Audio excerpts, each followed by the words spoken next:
ஓடி விளையாடு ஓய்ந்திருக்கலாகாது. அதுக்கு தான் சூப்பர் சரவணா ஸ்டோர்ஸ்ல சம்மருக்கு ஆடைகள் வாங்கும் போது outdoor games free.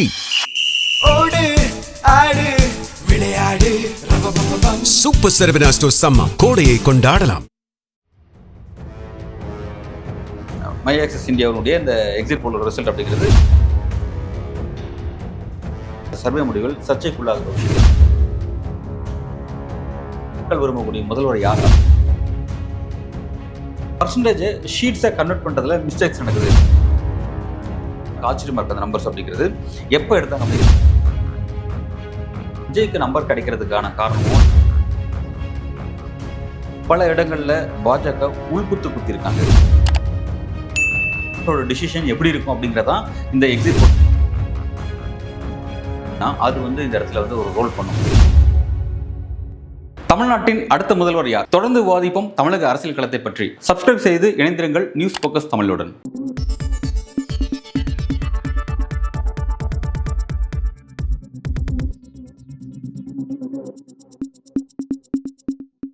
News Focus Tamil நேயர்களுக்கு வணக்கம். இன்று நம்மோடு இணைந்திருக்கும் சிறப்பு விருந்தினர் ஜேர்னலிஸ்ட் அன்பழகன் அவர்கள்.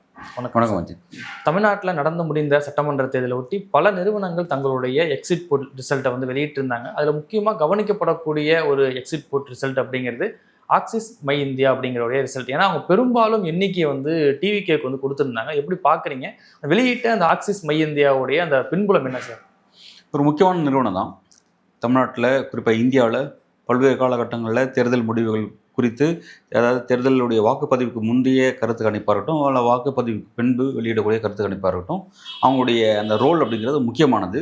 குறிப்பாக அந்த ஆக்சிஸ் மை இந்தியா அந்த நிறுவனம் அவங்களுடைய அந்த எக்ஸிட் போல் ரிசல்ட்டு அல்லது ப்ரீ போல் ரிசல்ட் எதுவாக இருந்தாலும் சரி, அதை அவங்க எப்படி ஒர்க் பண்ணுறாங்க அப்படிங்கிறத வந்து உலக புகழ்பெற்ற பல்கலைக்கழகமான ஹார்வர்ட் பல்கலைக்கழகத்தில் ஒரு பாடப்பிரிவாக வச்சுருக்குங்க. அந்தளவுக்கு ஒரு முக்கியமான ஒரு நிறுவனம் தான், மாற்றுக்கருத்துலாம் இல்லை.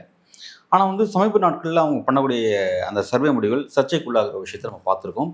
அதில் என்னென்னா வந்து ரொம்ப இந்த ஒரு கிளாசிக்கல் எக்ஸாம்பிள்னால், இப்போ நடந்து முடிஞ்ச மக்களவைத் தேர்தல் 2024 மக்களவைத் தேர்தல் முடிவுகளில் வந்து பார்த்திங்கன்னா யாருமே ப்ரெடிக்ட் பண்ணாத அளவில் வந்து என்ன நிறைய பேர் சொன்னாங்க. பல வலதுசாரி ஊடகங்கள்லாம் என்ன சொன்னாங்கன்னா 400+, அதாவது மோடி என்ன சொல்லணும்னா ஆப்கி பார் சாப்கோ பார் அப்படின்னு சொல்லிட்டு, அதாவது நாங்கள் வந்து 400+ பெற போகிறோம் அப்படின்னு சொல்லுவாங்க. பட் வந்து எக்ஸாக்ட் ரிசல்ட் என்னன்றதை நம்ம பார்த்தோம். 240 தான் வந்தாங்க, 241 தான் வந்தாங்க. அலையன்ஸ்லாம் சேர்த்தாங்க கூட 290 சம்திங் தான், 290 அந்த மாதிரி தான் இருந்தாங்க. 400+ வந்து என்டிஏ அலையன்ஸ் பெருன்னு சொல்லி அவங்க சொன்னாங்க. பட் அது அப்படி நடக்கலை. இது வந்து அப்போ நடந்தது. அதே மாதிரி வந்து பார்த்திங்கன்னா அவங்களுடைய ஃபெயிலியர்னு சொல்கிறப்ப ஃபெயிலியர்னு எடுத்து பேசினா அது அதே மாதிரி போன சட்டமன்ற தேர்தல் 2021 வெஸ்ட் பெங்காலோட எலெக்ஷனில் பார்த்தீங்கன்னா பிஜேபிக்கும் திரிணாமுல் காங்கிரஸுக்கும் நெட் டு நெட் ஃபைட் இருக்கும், டஃப்பாக இருக்கும் அப்படின்ற மாதிரி, ஈக்குவலாக இருக்கும் அப்படிங்கிற மாதிரி சொல்லி ப்ரெடிக்ட் பண்ணாங்க. ஆனால் அப்படி இல்லை. ரொம்ப சிம்பிள் மெஜாரிட்டியாகவே, ரொம்ப க்ளீனாகவே, இயல்பாகவே வந்து மம்தா பானர்ஜி வந்து 200+ வாங்கிட்டாங்க. அவங்க அதாவது 3வது முறை ஆட்சி அமைக்கிறாங்க. ஈஸியாக வந்து 200+ங்கிறது அவங்க வாங்கிட்டாங்க அப்படிங்கிறது கவனிக்கிறோம். பாஜக 77 சீட்ஸோட எதிர்கட்சி வரிசையில் தான் உட்காந்தாங்க. ஃபைட் ஒன்றும் அப்படிலாம் இல்லை இது வெஸ்ட் பெங்காலில். அதே மாதிரி ஹரியானாவில் வந்து பார்த்தீங்கன்னா வந்து போன முறை ஹரியானாவில் வந்து 3 முறை பாஜக ஆட்சி இருக்குது. தொடர்ந்து 3 முறை பாஜக ஆட்சி இருக்குது. போன முறை, அதாவது இப்போ போன வருஷம் ஹரியானா எலெக்ஷன் இருந்துச்சு. அந்த எலெக்ஷனில் கூட பார்த்தீங்கன்னா ஆக்சிஸ் மை இந்தியா என்ன சொன்னாங்க அப்படின்னா ஆட்சி மாற்றம் வரும், காங்கிரஸ் ஆட்சியை கைப்பற்றும்னு சொன்னாங்க. பட் அன்ஃபார்ச்சுனேட்லி வந்து மீண்டும் பாஜகவே கைப்பற்றுச்சு அப்படிங்கிறது முக்கியமான விஷயம். அதை பாஜகவே ப்ரிடிக்ட் பண்ணாங்கன்னு நமக்கு தெரியல. மீண்டும் பாஜகவே அங்கே ஆட்சிக்கு வந்தது அப்படிங்கிறது ஒரு இன்ட்ரெஸ்டிங்கான விஷயம். அங்கேயும் வந்து ஆக்சிஸ் மை இந்தியா வந்து தப்பு பண்ணாங்க அப்படிங்கிறது கவனிக்கத்தக்க விஷயம்.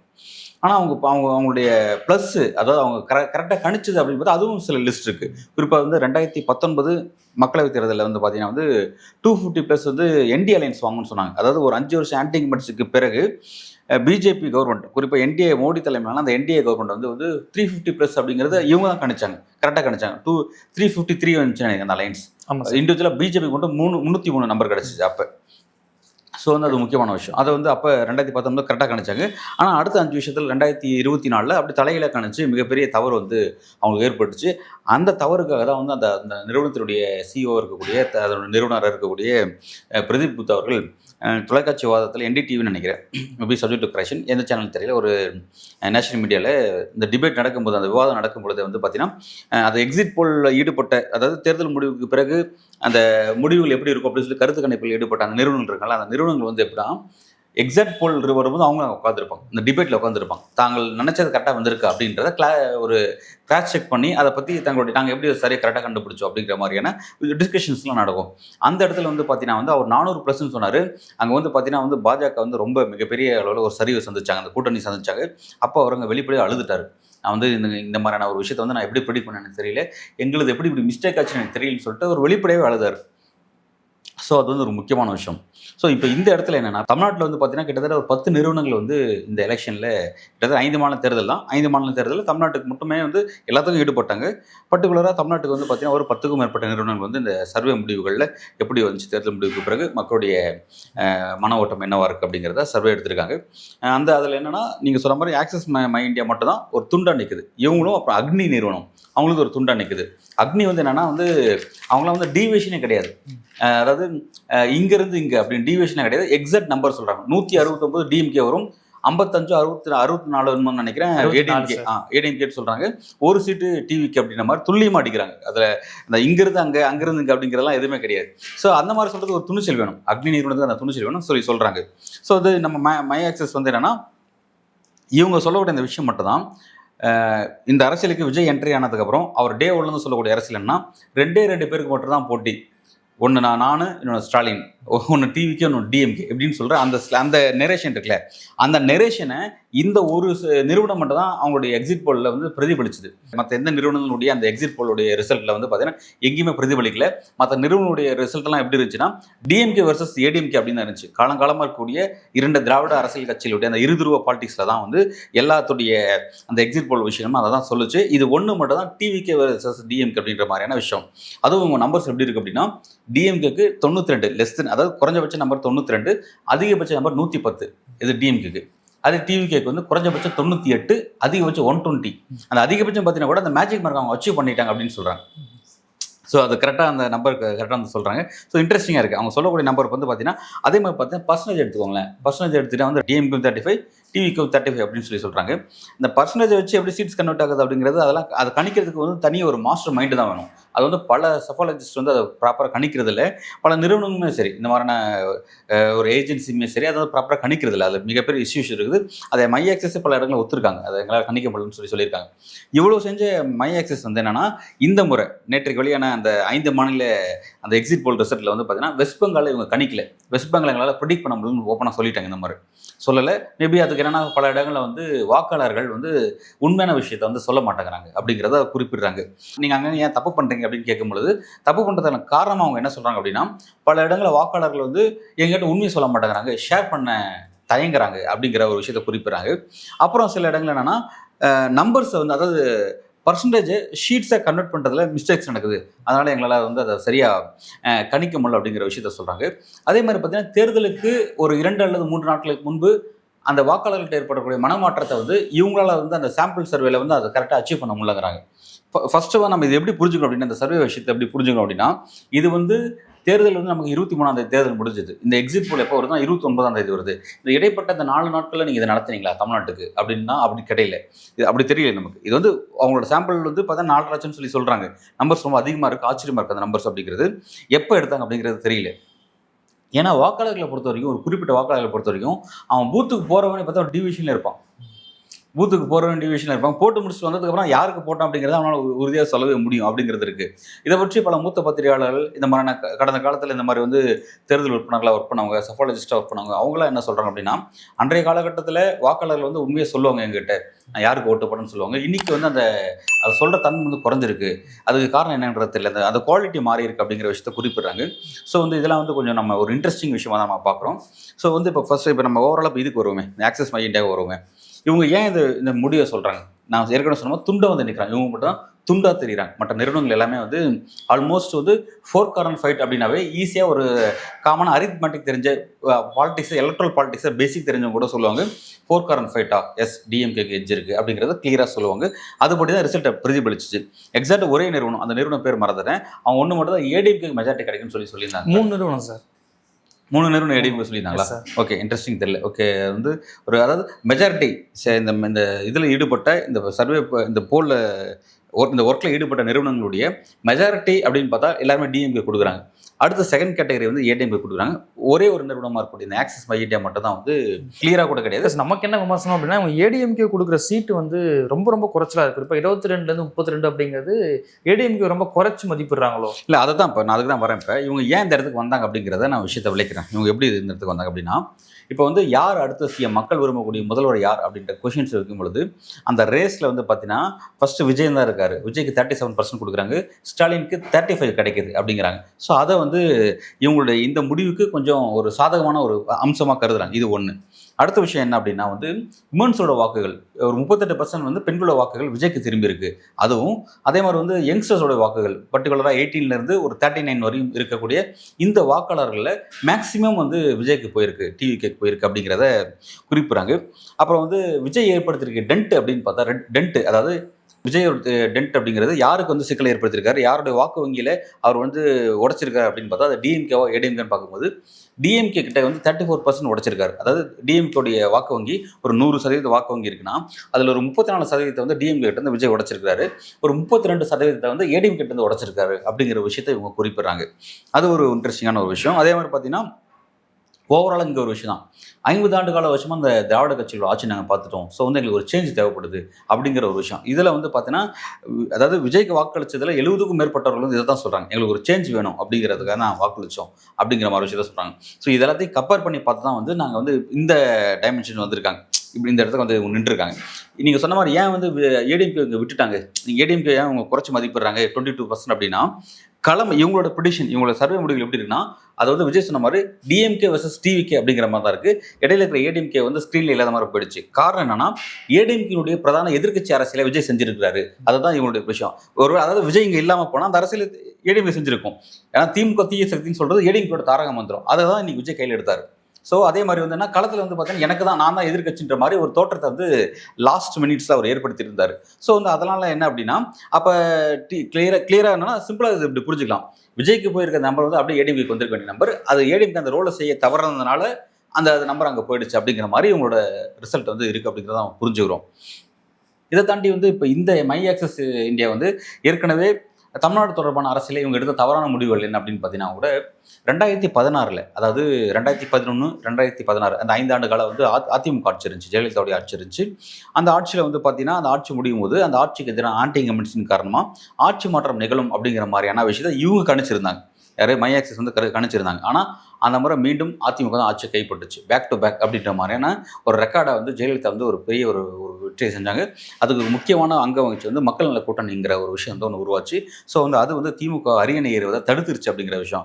ஆனால் அந்த முறை 2016 இவங்க திமுக தான் ஆட்சி கைப்பற்றும்னு சொல்லி கணிச்சாங்க. அதுவும் தப்பான ஒரு முடிவுங்கிறதுக்காக நான் இங்கே பதிவு பண்ணுறேன் ஒன்று. அதே மாதிரி பார்த்தீங்கன்னா 2021 எலெக்ஷன், போன எலெக்ஷன் இருக்குல்ல அந்த சட்டமன்ற தேர்தலில் திமுக வெற்றி பெறும் அப்படிங்கிறத சொல்லிட்டாங்க. அது பலரும் சொல்லிட்டாங்க, பலரும் தெரியும் திமுக வெற்றி பெறுங்கிறத எல்லாரும் உறுதியாக நம்பினாங்க. யாரும் பாஜக சரி யாரும் அதிமுக 3ஆம் முறை ஆட்சிக்கு வருங்கிறது பெரிய அளவில் யாரும் கணிக்கல. அப்போ 2021 திமுக தான் ஆட்சிக்கு வருன்றது எல்லாருக்கும் தெரிஞ்சு. ஆனால் நம்பர்ஸில் பல கருத்துக்கள் இருந்துச்சு. டிஎம்கே எவ்வளோ நம்பர்ஸ் வாங்க போகுது அப்படிங்கிறதுல ஒரு பெரிய டிஸ்கஷன் போயிட்டு இருந்துச்சு. ஏன்னா டிஎம்கேக்கு வந்து தேர்தல் விற்பனராக பிரசாந்த் கிஷோர் வந்து ஒர்க் பண்ணார் அப்படின்னு பார்த்தோம். அவரோட ப்ரிடிக்ஷன் பிரசாந்த் கிஷோர் சொன்னதுன்னா 200+, 180+ தான் சொல்லிட்டு இருந்தாரு. பட் இறுதியாக கிடைச்சது அந்த அலையன்ஸுக்கு 159 தான் கிடைச்சிச்சு. அப்போ இந்த ஆக்சிஸ் மை இந்தியா என்ன சொன்னாங்கன்னா 170+, 180+ வந்து டிஎம்கே கிடைக்கும்னு இவங்களும் கணிச்சாங்க. ஸோ அந்த நம்பர்ஸும் தப்பு. ஓரளவு எப்பவுமே கணிப்பு அப்படிங்கிறது நியர்பை தானே வரும், அக்யூரேட்டாக சில நம்பர்ஸ் வராதுல்ல. இல்லை அதாவது நீங்கள் எடுத்துக்கிற நம்பர்ஸ் அதனால தான் இப்போ நான் சொன்னேன், அக்னி வந்து 169 நம்பர் அடிக்கிறான். அப்போ அதிமுக 64 நம்பர் அடிக்கிறாங்க. அந்த 64ங்கிறத 50லேருந்து 70 அப்படின்னு சொன்னால் அதுக்குள்ள எத்தனை 50லேருந்து 70 20 சீட்ஸ் இருக்குது. 20 நம்பர்ஸ் எது வேணால் கிடைக்கலாம். அப்படி சொல்லாமல் நம்பர்ஸ் சொல்கிறதுல ஒரு வித்தியாசம் இருக்குல்ல. அந்த நம்பர்ஸ் எக்ஸாக்டாக சொல்ல முடியல அப்படிங்கிறதெல்லாம் அவங்க வந்து 2 நம்பர் எடுத்துக்கிறாங்க, இந்த நம்பர்லேருந்து இந்த நம்பருக்குள்ள அப்படின்னு சொல்கிறாங்க. ஸோ நீங்கள் அப்படி சொல்லிட்டு போனால நீங்கள் எப்படி வந்து 170+ங்கிறீங்க. 170னா சரி 170 ஜஸ்ட் ஒரு 2-3 நீங்கள் 170லேருந்து 180 அப்படி நம்பர் ஃபிக்ஸ் பண்ணுறீங்க. ஆனால் 159 வருது சம்மந்தம் இல்லாமல். ஸோ அதுதான் விஷயம். அப்போ அது நீங்கள் பேச அக்னி மாதிரி நம்பர் சொல்லிட்டு போகலாம்ல, துல்லியமாக ஒரு வந்து நான் இந்த நம்பர் தான் வரும்னு சொல்லிட்டு போகலாம்ல. நான் அதுக்காக தான் அந்த கேள்வி வைக்கிறேன். அதே போல் ஆட்சி மாற்றம் இப்போ 2014 எப்படி ஆட்சி மாற்றம் நீங்கள் கருதுனீங்க? மக்கள் கூட்டணி ஒன்று உருவாகும் பொழுதே வந்து தெரிஞ்சு போச்சு இது வந்து திமுக ஆட்சியை கைப்பற்ற முடியாது அப்படிங்கிற மாதிரியான களம் மாறிடுச்சு அப்படிங்கிறது இருக்குது. பட் அவங்க தப்பாக தான் கணிச்சிருந்தாங்க அப்போது. ஸோ வந்து என்னன்னா இவங்களுடைய பாசிட்டிவான உங்களுக்கு கணிப்புனா 2019 பாசிட்டிவான கணிப்பு, 2024 நெகட்டிவான கணிப்பு. அதே மாதிரி வந்து 2016 தமிழ்நாடு அரசில் நெகட்டிவான கணிப்பு, 2021 பாசிட்டிவான கணிப்பு. பட் ஒரு சின்ன சேஞ்சஸ் இருந்திருக்கு. இந்த மாதிரி ப்ளஸ் மைனஸ் இவங்களோட இருக்கு. பட் இருந்தாலுமே இந்த முறை இவங்க வச்சிருக்கக்கூடிய அந்த நரேஷன் இருக்குல்ல, அதாவது அவங்க சொல்லக்கூடிய அந்த நம்பர் இருக்குல்ல, அந்த எக்ஸிட் போலோட ரிசல்ட் இருக்குல்ல, இது வந்து என்டையரா இந்த ஏற்கனவே இதில் ஈடுபட்ட அவ்வளோ நிறுவனங்களோட தனித்து நிற்கக்கூடிய ஒரு சர்வேவாக இருக்கு. இதுக்கு முழுக்க பொறுப்பு இவங்க தான் ஏற்க போகிறாங்க. இப்போ இதோட ரிசல்ட் எப்படின்னா, எனக்கு தெரிஞ்ச பல மூத்த பத்திரிகையாளர்கள் பல சோர்ஸ்லாம் என்ன சொல்கிறாங்க அப்படின்னா, இந்த இடத்துல வந்து பார்த்தீங்கன்னா இப்போ மீண்டும் பிரதீப் குப்தா வந்து 2024 எப்படி ஒரு டிபேட் அழுதாரோ அதே மாதிரி அழுகிறதுக்கான வாய்ப்புகள் இருக்கு.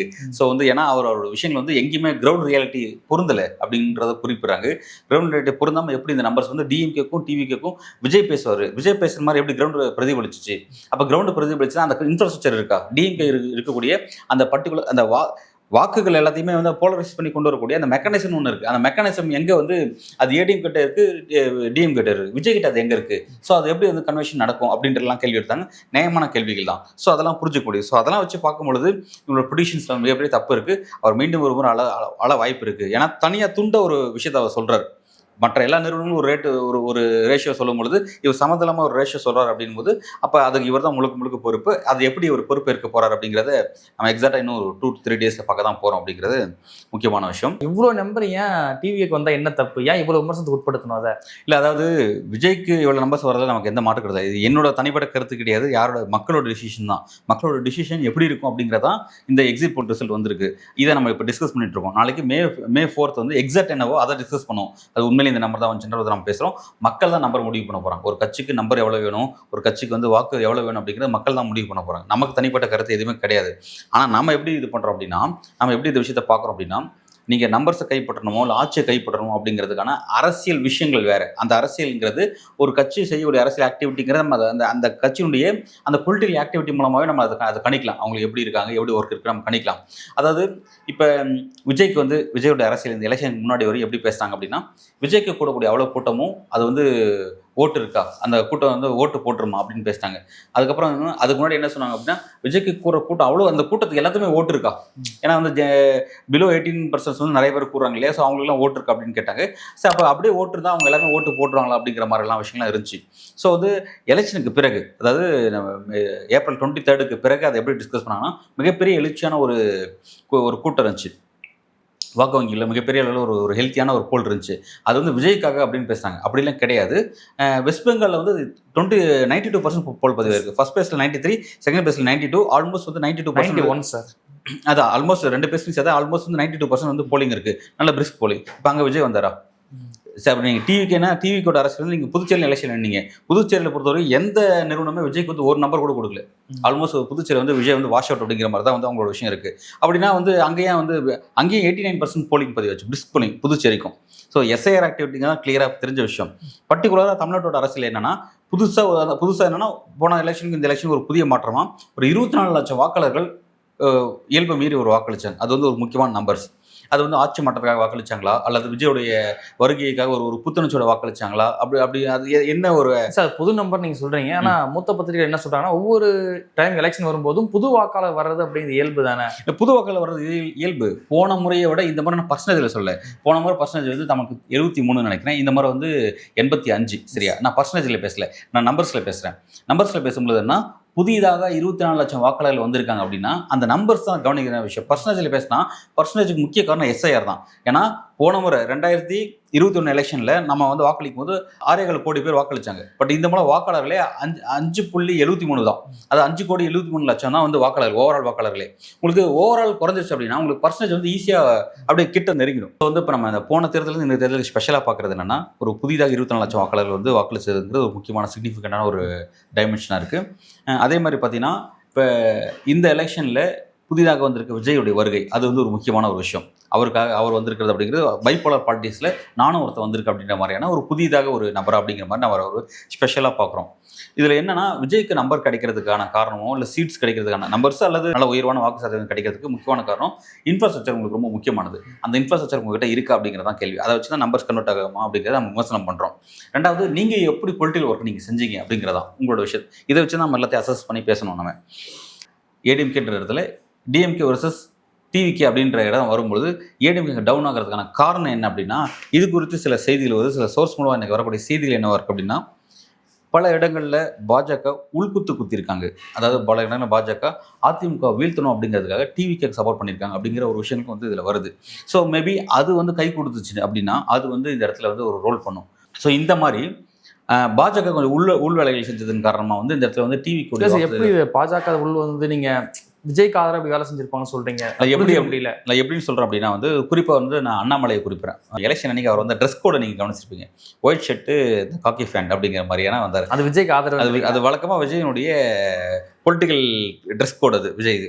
பலரும் வந்து அன்றைக்கி பார்த்தீங்கன்னா பலரும் அந்த மாதிரி ட்ரெஸ்ஸில் வந்தாங்க. பலரும் பல இடங்களில் வந்தாங்க. அவங்க கிடைக்கிறதுலாம் வந்தாங்க. பல இடங்களில் பெண்கள் என்ன பண்ணாங்கன்னா அந்த விஜயுடைய அந்த மஞ்சள் சிகப்பு அந்த இருக்கிற அந்த அதெல்லாம் சேரீ கட்டிட்டு வந்தாங்க. நான் எங்கள் ஊரில் பல இடங்களில் கிருஷ்ணகிரி சட்டமன்ற தொகுதி அந்த இடத்துல வந்து பல இடங்களில் வந்து அந்த ட்ரெஸ் எல்லாம் நான் பார்த்தேன். பெண்கள்கிட்ட போட்டு வந்ததை நான் பார்த்தேன். சுடிதார் போட்டு வந்தாங்க, சேரீ கட்டிட்டு வந்தாங்கலாம் பார்த்தேன். ஸோ வந்து அவங்க சிம்பலிக்காக அவங்க யாருக்கு சப்போர்ட் பண்ண போகிறாங்க அப்படிங்கிறத அவங்க வெளிக்காட்டுறாங்க. ஸோ அண்ணாமலை அவர்கள் அன்றைக்கி அந்த ட்ரெஸ் போட்டு வந்த ஒரு விஷயம் ஒன்று. ரெண்டாவது என்னென்னா இன்னொரு விஷயம் இருக்குது. அண்ணாமலையினுடைய இன்னைக்கு அவருடைய அரசியல் எதிர்காலம் பாதிக்கப்பட்டதுக்கான காரணம் எடப்பாடி பழனிசாமி. அவருடைய மாநில தலைவருடைய அந்தஸ்து பாதிக்கப்பட்டதுக்கான காரணம் எடப்பாடி பழனிசாமி. ஸோ அப்படி இருக்கும்போது எடப்பாடி பழனிசாமி வெற்றி பெறணும், அவர் சிஎம் ஆகணும் அப்படிங்கிறது உழைக்கிறதுக்கு அவருக்கு என்ன விஷயம் இருக்குது? அவருக்கு அடிப்படையில் பழிவாங்கன்ற எண்ணம் தான் உருவாயிடுச்சு அவர் ஆரம்பத்துலேருந்தே. ஸோ அப்படி இருக்கும்பொழுது இந்த இடத்துல குறிப்பாக கொங்கு பெல்ட்டில் தான் போன வந்து ஏடிஎம்கே நல்ல பர்ஃபார்மன்ஸ் பண்ணாங்க. கிட்டத்தட்ட வந்து 90% ஸ்வீப் பண்ணாங்க கொங்கு பெல்ட்டில் பொறுத்த வரைக்கும். ஆல்மோஸ்ட் கொங்கு பெல்ட்டில் இருக்கக்கூடிய ஒரு 8 மாவட்டத்துலையுமே நல்ல பர்ஃபார்மன்ஸ் வந்து ஏடிஎம் வந்துருச்சு. ஸோ இப்போ இந்த முறை வந்து அதில் ஒரு பெரிய டென்ட் ஏற்படுத்தக்கூடிய வேலையை வந்து அண்ணாமலை தலைமையிலான பாஜக செஞ்சுருக்காங்க அப்படிங்கிறத நான் பார்க்குறேன். அது வந்து நான் பல இடங்களில் உறுதியாக சொல்கிறாங்க. இதில் பாஜக என்ன ஒரு கெயின் இருக்குது அப்படின்னா பாஜகவுக்கு 2 திராவிட கட்சியில் ஒரு திராவிட கட்சி பலவீனப்படுத்துறது அவங்களோட பொலிட்டிக்கல் எய்ம் தான். அது மாற்று கருத்தலாம் இல்லை. 2 திராவிட கட்சியும் இருக்கக்கூடாதுங்கிறது அவங்க எய்ம். அதுக்கு ஃபஸ்ட்டு ஒரு கட்சி எடுத்துப்போமே அப்படிங்கிற மாதிரி அவங்க ஈஸி ஆப்ஷனாக வந்து ஏடிஎம்கே செலக்ட் பண்ணியிருக்காங்க. ஸோ வந்து இந்த இடத்துல வந்து உள்ளடி வேலை பார்க்கறது மூலமாக அதிமுக பலவீனப்படுத்த முடியும் அப்படிங்கிற ஒரு விஷயத்தை வந்து அவங்க கருதுறாங்க அப்படிங்கிறத நான் பார்க்குறேன். ஸோ அது மேபி அது நடந்துருந்துச்சுன்னா வேணா இந்த இடத்துல வந்து விஜய்க்குடைய வாக்கு சதவீதம் கொஞ்சம் உயர்ந்திருக்க வாய்ப்பு இருக்கலாம். நம்பர்ஸாக கன்வெர்ட் ஆகாது கூட எனக்கு அதுவும் டவுட்டு தான். அந்த நம்பர்ஸ் பொறுத்த இப்போ வரையும் என்னால் கணிக்கவே முடியல. ஆனால் நான் என்ன எதிர்பார்த்தேன்னா என்னோட ப்ரிடிக்ஷன் என்ன தெரியுமா? நான் என்ன எதிர்பார்த்தேன்னா திமுக அதிமுக என்ன அவங்க எதிரிகள் தான் ஆகிறதா இருந்தாலும் அது எதிரிகள்னா அவங்க 2 பேரும் மாற்றி எதிரிகள். ஆனால் அவங்களுக்கு ஒரு பொது எதிரி ஒருத்தர் வந்தானா அவங்க ஒன்று சேருவாங்க அப்படிங்கிற மாதிரி நான் எதிர்பார்த்தேன். ஸோ வந்து டிவிக்கு வருதுன்னா டிவிக்கு வீழ்த்துவதற்காக அவங்க வந்து கீழ்மட்டத்தில் இணைவாங்க, பூத் லெவலில் இணைஞ்சு ஒரு அரசியல் வேலையை பார்ப்பாங்க நான் எதிர்பார்த்தேன். மேபி அப்படி ஒரு விஷயம் நடக்கிறதுக்கு முன்னாடியே என்னவோ தெரியல மறைமுகமாக பாஜகவும் டிவிக்கவும் இணைஞ்சு இங்கே ஏடிஎம்கே பலவீனப்படுத்திட்டாங்களோ அப்படிங்கிற மாதிரி நான் சில விஷயத்தை புரிஞ்சுக்கிறேன். அந்த மாதிரி சில செய்திகள் வருது. எக்ஸாக்டாக எப்படி அப்படிங்கிறத நம்ம இதையும் May 4 தான் தெரிஞ்சுக்க போகிறோம். கொங்கு பெல்ட்டில் எப்படி விஜய் ஸ்கோர் பண்ணியிருக்காரு, பிஜேபி அங்கே என்ன பண்ணியிருக்காங்க அப்படிங்கிறதெல்லாம் வரும் நாட்களில் பார்ப்போம். ஆல்மோஸ்ட் அதான் இப்படி தான் வந்து இந்த விஷயத்தை நான் புரிஞ்சுக்கிறேன். எனிவே மை ஆக்சஸ் இந்தியாவுடைய இந்த எக்ஸிட் போலோட ரிசல்ட் அப்படிங்கிறது முழுமையாக நம்ம ஏற்றுக்க முடியாது, ஒதுக்கியும் தள்ள முடியாது. அது ஒரு இம்பாக்ட் ஏற்படுத்த போது. ஆனால் கட்டமைப்பே இல்லாமல் ஒரு கட்சி 92 சீட்ஸ் அவங்களோட கணக்குப்படி 98 சீட்ஸ் குறைஞ்சபட்சம் வாய்ப்பே இல்லை. 100% எழுதி தானே அது வாய்ப்பே இல்லை அப்படிங்கிறது இப்போ நான் உறுதியாக சொல்கிறேன். இது என்னுடைய அனுபவத்தில். ரெண்டாவது என்னன்னா மேபி அதிமுக நிற்கக்கூடிய இடத்துல அந்த உதயசூரியன் ரெட்டலை விசஸ் உதயசூரியன் இப்படி இருக்கிற இடத்துல வந்து ஃபைட் வந்து கிளியராக டிஎம்கேக்கான சாதகம் இருக்கிற மாதிரி நான் புரிஞ்சுக்கிறேன். அப்படி தான் இருக்குன்னு நினைக்கிறேன். இப்போ சப்போஸ் ரெட்டலை இருக்கிற இடத்துல வந்து உதயசூரியன் இல்லாமல் அவங்க கூட்டணி கட்சியில் யாராக இருக்காங்கன்னா அந்த இடத்துல ஏடிஎம்கே ஸ்கோர் பண்ணுறதுக்கான வாய்ப்புகள் இருக்குது அப்படிங்கிறதான் நான் அதை வச்சு நான் புரிஞ்சுக்கிறேன். ஸோ வந்து இப்படி தான் இருக்கலாம். என்னை பொறுத்த வரைக்கும் நான் ஏற்கனவே சொன்ன மாதிரி மை ஆக்சஸோட இந்தியா வந்து ப்ளஸும் இருக்குது மைனஸ் இருக்குது. எப்படி எக்ஸாக்டாக அது அமைய போகுது அப்படிங்கிறத வரும் நாட்டில் நம்ம பொறுத்து பார்க்கலாம். ஓகே சார், இவ்வளோ நேரம் நிகழ்வு கலந்து கொண்டு பல்வேறு கருத்துக்களை நம்பி நன்றி சார். நன்றி.